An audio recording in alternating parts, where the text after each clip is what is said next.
Quelqu'un disait, faut-il avoir de l'eau pour tout le monde ou du champagne pour quelques personnes?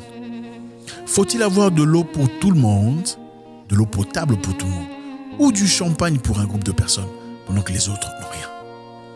À vous de juger.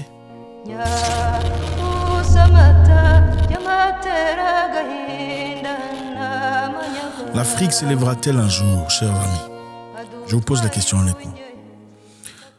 Vous savez, depuis très longtemps, nous luttons, nous nous battons pour les intérêts des Africains que nous sommes. Surtout quand nous sommes à l'étranger, nous sommes les premiers à se lever, à lutter, à accuser quand nous ne sommes pas traités à la juste valeur, n'est-ce pas? Mais ce qui est bizarre, c'est que nous ne levons presque jamais le doigt quand il s'agit d'un mauvais traitement que l'on reçoit chez nous à la maison. Encore une fois, nous sommes très avertis quand nous sommes à l'étranger. Quand on nous traite de noirs, on crie au racisme. Quand nous recevons un traitement inadéquat par rapport au traitement qu'on peut recevoir en Europe ou aux États-Unis, on crie au racisme. On dit que c'est injuste, on dit que c'est discriminatif. Mais malheureusement ou curieusement, nous ne faisons pas les mêmes... Nous n'agissons pas avec le même engouement, le même pouvoir quand nous sommes sujets aux mêmes discriminations et aux mêmes difficultés en Afrique. Moi, je trouve ça très hypocrite. L'Afrique s'élèvera-t-elle un jour? Dans un continent où les gens votent des gens au pouvoir parce qu'ils sont de leur tribu. Dans un continent où les gens votent des gens au pouvoir, pas parce qu'ils sont compétents, mais parce qu'ils sont de la même tribu. L'Afrique avancera-t-elle? Est-ce que le système, je me demande, le système de pays, de démocratie, est-ce que ça concorde avec l'Afrique? Parce que généralement, les gens votent ce qu'ils aiment. Les gens ne votent pas la compétence. Les gens ne choisissent pas les gens qui sont capables de faire le travail correctement, convenablement. On choisit un monsieur qu'on connaît dans le quartier, dans le coin. Ah, il a étudié avec le cousin de mon frère. Ah, c'est le neveu de mon ami de l'école. Il faut le prendre, il faut l'embaucher. Ah, on prend des personnes qu'on connaît, des gens de la famille et tout le reste. Mettons à côté complètement les gens qui sont compétents. Ça me dépasse. Ça me dépasse. L'Africain n'aime pas les critiques, en général. Il ne faut pas être hypocrite. On n'aime pas les critiques. On n'aime pas être critiqué. Que ce soit un pasteur, que ce soit un cordonnier, que ce soit un monsieur de salon de coiffure, on n'aime pas être critiqué. Critiqué, c'est-à-dire être critiqué de manière positive. Si on te dit, par exemple, monsieur pasteur, la prière était trop longue. Ah non, ce n'est pas à toi de nous apprendre comment faire notre prière. Nous avons été inspirés par le Saint-Esprit. Tout ça. D'accord. Mais le Saint-Esprit est un esprit d'ordre. Ce n'est pas un esprit de désordre. Dans le fait qu'on t'ait interpellé pour avoir allé 1 heure au-delà du culte prévu, ce n'est pas t'insulter ou t'apprendre ton job ou ton boulot. Et ça, c'est en Afrique, parce qu'ailleurs, on prend plus facilement les critiques. Tu ne vas pas nous apprendre comment faire notre travail. C'est incroyable. Salon de coiffure, monsieur le patron du salon de coiffure, ça fait 15 minutes que j'attends que vous me touchiez. Ou, voyons dans un bureau par exemple, vous allez dans un bureau pour chercher un document ou emmener, peu importe, vous allez à la banque par exemple, pour une question personnelle, je suis sûr que vous avez déjà vécu ça. Il y a une maman là, 54 ans ou 49 ans, qui est assise là, en train de presser son téléphone, pendant qu'il y a une ligne de personnes, 20 personnes en attente qu'elle s'apprête pour donner les services nécessaires. Elle ne le fait pas. Et toi, tu n'oses pas ouvrir la bouche. Si tu oses dire, madame, est-ce que vous pouvez m'aider? Elle se lève contre toi. Toi, tu ne vois pas les gens qui sont là. Hein? Toi, tu veux montrer que tu es qui? Monsieur, tu ne vas pas nous apprendre à faire notre boulot. Est-ce qu'on ne peut pas devenir dictateur? Partons de cette façon de réfléchir. Pourquoi ça nous étonne que les gens deviennent des dictateurs quand ils deviennent au pouvoir? Parce que quand vous êtes une personne normale simplement, vous ne voulez pas la correction. Vous êtes un pasteur, vous ne voulez pas qu'on vous aide à faire les choses correctement. Parce que le Saint-Esprit ne vous a pas dit de finir à temps. Vous êtes un assistant de bureau, vous ne voulez pas qu'on fasse de réclamation parce qu'on ne peut pas vous apprendre comment faire votre boulot. Pourquoi ça vous étonne quand les Africains deviennent présidents, deviennent dictateurs? Parce qu'on n'aime pas être critiqué. Tu ne peux pas critiquer ce monsieur parce qu'il est plus âgé. Voilà. Il dit des bêtises mais n'ose pas ouvrir ta bouche parce qu'il est plus âgé. Pourquoi ça vous étonne quand ils deviennent au pouvoir, ils deviennent dictateurs? Est-ce que la démocratie est faite pour les Africains? Pourquoi un président de la République ne peut pas tolérer que les gens le critiquent? Ou un gouvernement? Pourquoi on veut la démocratie? Ou une prétendue démocratie? Si nous sommes incapables de contenir les insultes, c'est normal qu'on vous insulte. Quand vous êtes au pouvoir, même une personne qui a une petite page de Facebook ou de YouTube est constamment insultée parce que les gens ne seront pas toujours d'accord avec ce qu'il dit. Mais est-ce qu'il faut emprisonner les gens pour ça? Mais est-ce qu'il faut commencer à tabasser les gens parce qu'on a, voilà, les gens réclament, les écoles ne sont pas correctement, voilà, il n'y a pas de service, les promesses qui ont été effectuées n'ont pas été réalisées, il n'y a pas d'hôpitaux cohérents, il n'y a pas de... Pourquoi il faut taper les gens, il faut menacer les gens, il faut mettre les gens en prison? Pourquoi il faut faire ça? Est-ce que le combat des Africains est un combat qui peut être généralisé? Est-ce qu'on peut dire qu'on est un peuple pour combattre pour une chose? On ne peut pas aimer ou prétendre vouloir un pays si on est concentré rien que sur sa tribu. Et excusez-moi de vous le dire, parce qu'il faut que quelqu'un le dise. Si on veut être un pays, alors il faut accepter tout le monde dans sa généralité. Il ne faut pas sélectionner, moi je suis de la tribu telle, alors je veux seulement voter les gens de ma tribu ou ceux qui sonnent comme moi. Ça, ce n'est pas un pays. Dans ce cas, prenez-vous entre vous, donc vous de votre tribu, et fabriquez votre propre pays. Comme ça, vous allez vous gérer entre vous. Mais si vous voulez un pays comme le blanc l'a amené, le concept qu'on a accepté de démocratie et de pays, alors dans ce cas, il faut inclure tout le monde. Et aussi, il faut accepter d'être critiqué. Si on est incapable d'accepter la critique, alors dans ce cas, il faut assumer notre rôle en société, où on sera moins critiqué.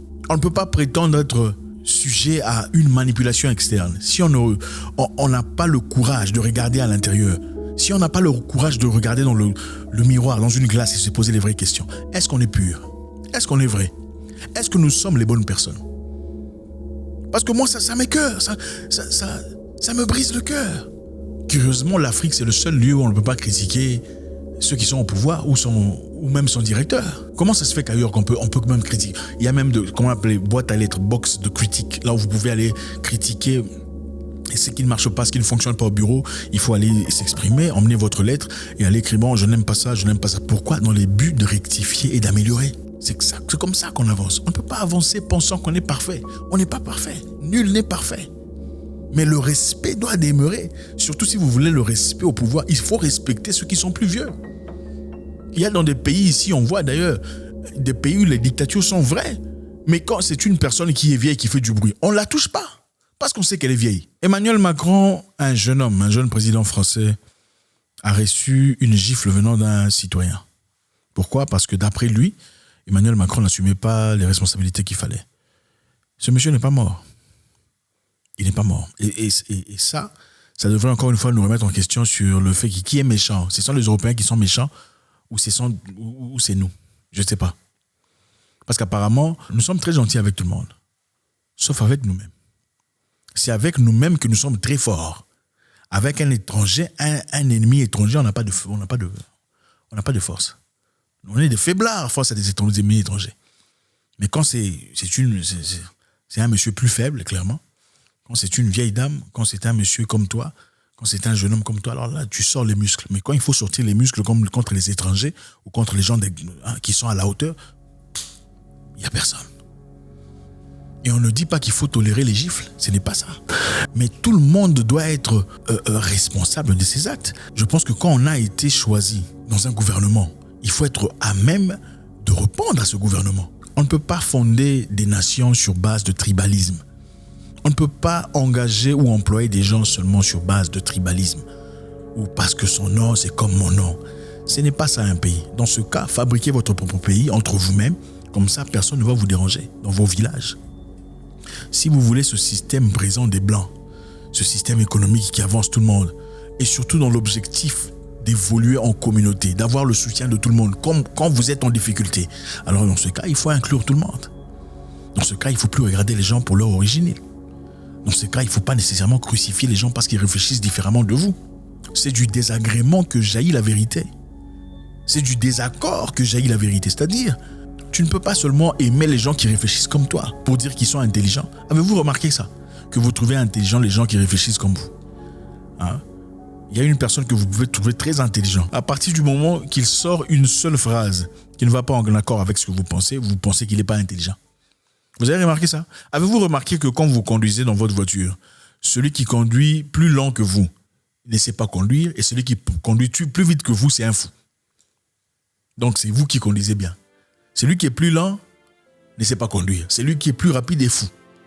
C'est ça. Donc ceux qui réfléchissent comme vous sont des gens intelligents. Ceux qui ne réfléchissent pas comme vous ne sont pas intelligents. Et je pense qu'une personne intelligente, comme le disait un philosophe que je respecte, est une personne qui comprend qu'il ne connaît rien.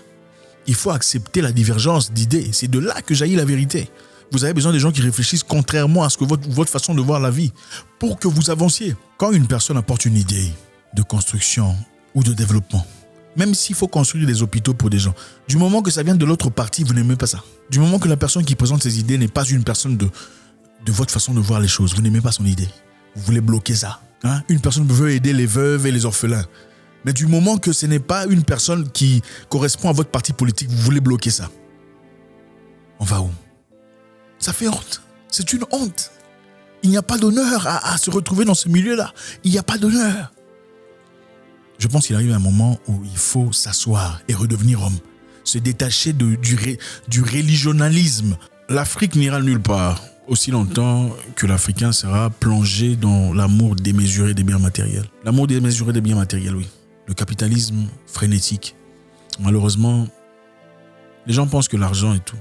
Les gens ont rejeté les valeurs, rejeté leur nation, rejeté l'intégrité de leur mentalité pour l'argent. Tout le monde veut l'argent. Malheureusement, les gens ne veulent pas juste assez d'argent. Les gens veulent avoir cette villa, 14 voitures, 15 écoles, pendant qu'il y a des gens qui n'ont rien du tout. Et ce sont les raisons pour lesquelles ils sont prêts à aller contre leur propre conscience pour faire des choses qui sont inacceptables. Quand la Banque mondiale offre de l'argent pour construire, pour bâtir, pour élever, qu'est-ce qui se passe généralement? Vous savez comment ça se passe? Chacun vient chercher sa part. Au lieu de laisser les choses courir ses formes, c'est-à-dire de construire les hôpitaux pour les gens, de construire les routes pour les gens, améliorer la vie des gens en général. Mais finalement, qu'est-ce qu'on fait? On se plaint en général. Disons que c'est l'Europe qui est en train d'obstruer le progrès de l'Afrique. C'est l'Europe qui est en train d'user des tactiques de néocolonialisme. Ce n'est pas ça. Le plus grand colonisateur de l'Africain, c'est l'Africain. C'est cet Africain-là qui empêche à son frère de s'exprimer quand il est en colère. C'est cet Africain-là qui jette ces personnes en prison pour avoir exprimé leur désarroi face à une situation qui est logique. Nous avons choisi une forme de démocratie pour évoluer dans la vie et avoir un pays. D'ailleurs, les pays qui sont aujourd'hui, vous allez voir, il y a des gens, les mêmes peuples qui sont divisés dans plusieurs pays à la fois, vous le savez. Vous trouverez des Ewe au Togo, par exemple, il y a des Ewe au Ghana aussi. Ce sont les mêmes peuples, mais qui ont été divisés. Les Ewe sont quoi? Ils sont ghanéens ou ils sont togolais? Point d'interrogation. Parce que quand les Ewe existaient, le Ghana et le Togo n'existaient pas tels qu'ils sont aujourd'hui. Mais aujourd'hui, il y a des Ewe au Ghana et au Togo. Bon, les Ewe, ils sont de quel pays? C'est ça la question.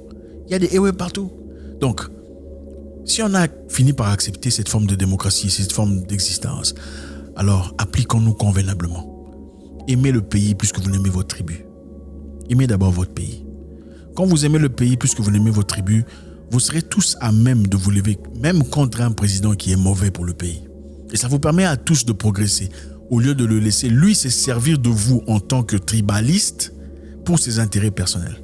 Parce qu'en réalité, la plupart des gens qui soutiennent leur président par tribalisme, c'est seulement parce qu'ils espèrent que peut-être un jour le président entendra parler de lui et lui offrira de l'argent ou des opportunités. Vrai ou faux? La plupart des gens qui soutiennent leur président par tribalisme, il est de ma tribu, c'est seulement parce qu'ils espèrent qu'un jour le président entendrait parler de lui et lui offrirait des opportunités. Par contre, ces opportunités, oubliant, je voulais dire, que ces opportunités, normalement, lui appartiennent. C'est de son devoir en tant que président ou chef de vous donner les écoles convenables. C'est de son devoir en tant que chef de gouvernement de vous donner les hôpitaux. Vous n'êtes pas obligé de remercier le président pour avoir créé des hôpitaux. Ce n'est pas une faveur. C'est sa responsabilité. Unissons-nous en tant que peuple pour un avenir meilleur. Le système est de diviser pour mieux régner. N'acceptons pas d'être divisés par nos divergences. C'est le même sang qui coule chez moi qui coule chez toi. Mais nous devons tous avoir une bonne direction, une bonne vision de progrès, d'avancement, de prospérité générale, pas seulement limitée à un certain groupe de personnes. Ça, ce n'est pas juste. Et ça, ce n'est pas un pays. Ce n'est pas comme ça que ça fonctionne. Si nous mettons tous la pression, on aura des écoles convenables à nos attentes. Si nous mettons tous la pression égale, on aura des hôpitaux convenables à nos attentes. Si nous mettons tous la pression égale, on aura un environnement convenable, un salaire convenable, une situation convenable à tout le monde. Mais si nous sommes séparés, il n'y a qu'un seul groupe de personnes qui continuera à bénéficier. Et nous serons obligés de les aduler, de les adorer, de les supplier de nous donner ce qui nous appartient à nous. Merci infiniment les amis, Merci infiniment les amis, c'est toujours avec beaucoup de plaisir. Au revoir.